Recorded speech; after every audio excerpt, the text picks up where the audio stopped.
Hey guys, welcome back to the channel. Today's video, we're going to be talking about 3 tips that can save you from living paycheck to paycheck. Now, according to CNBC, more than half or 58% of all Americans are living paycheck to paycheck, which is just absolute insanity to hear, guys. That is over half of all Americans. If you find it difficult to set aside some money, it is time that you have to change your lifestyle. It is really a sign, a big red flag, whatever you want to call it, that it is time to really change the lifestyle and change the things that are really focusing on. Now, some of the scary statistics, guys, 70% of all of Americans are feeling financially stressed.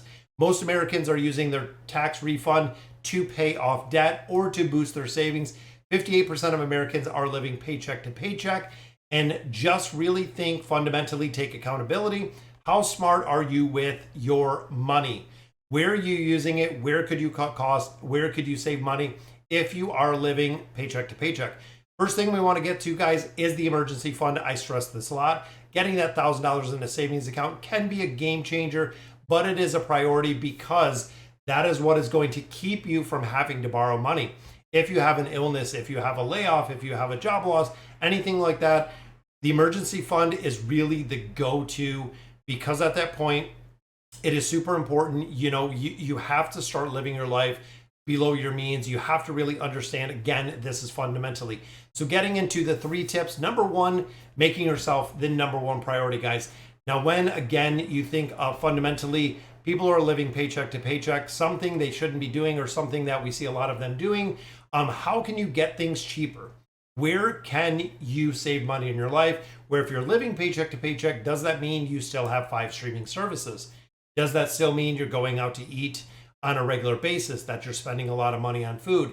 Does it mean you're enjoying things, getting your hair done, getting your nails done, manicures, pedicures, whatever it may be that you really focus on, guys?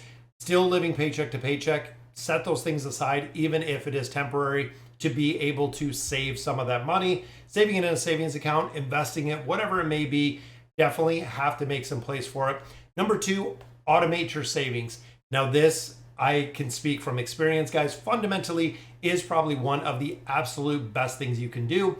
A lot of people have even said, pay yourself first. This is a way to pay yourself, whether it's $20, $50, $100, whatever it is. You're going to find yourself that you're not missing it, putting it away automatically, making sure that you're saving it on a side where you don't have easily access to it, makes it work a lot better.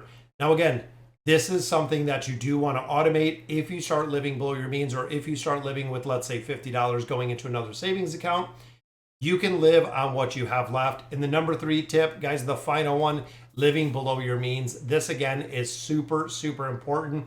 Every time you go to spend money, ask yourself the question, is this what I want or is this what I need? Now, we have done an entire video breaking out kind of the needs and wants, the different categories, the 50, 30, 20 budgeting aspect. You really have to take accountability. Needs are things you need, like medicine, groceries, gas. Everything else is pretty much a want.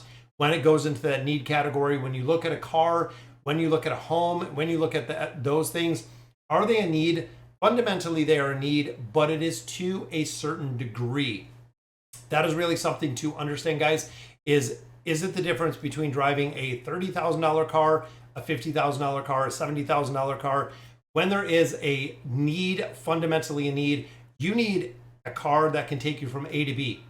That is it, guys. You don't need a car that costs $70,000 when you can get one for $30,000. Again, if you're living paycheck to paycheck and you are super strapped, maybe time to adjust what you're driving, maybe time to look at your living situation, might be time to get a roommate, might be time to take on a part-time job, a second-time job, a side gig, whatever you want to call it, guys.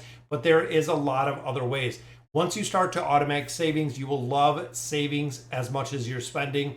And again, this is fundamentally a mind shift when it comes to not living paycheck to paycheck, not being so stressed about finances. Like we said, guys, 78% of Americans are stressed about finances, which again, in my opinion, is just absolutely crazy when it is something you can 100% manage yourself through habits.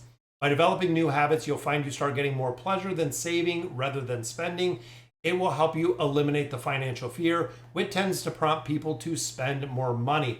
When there is instability, when there is fear, chances are they are going to spend more money. Once you start to automate the savings again, if you love it as much as you love to spend, which I do, I love saving money, guys.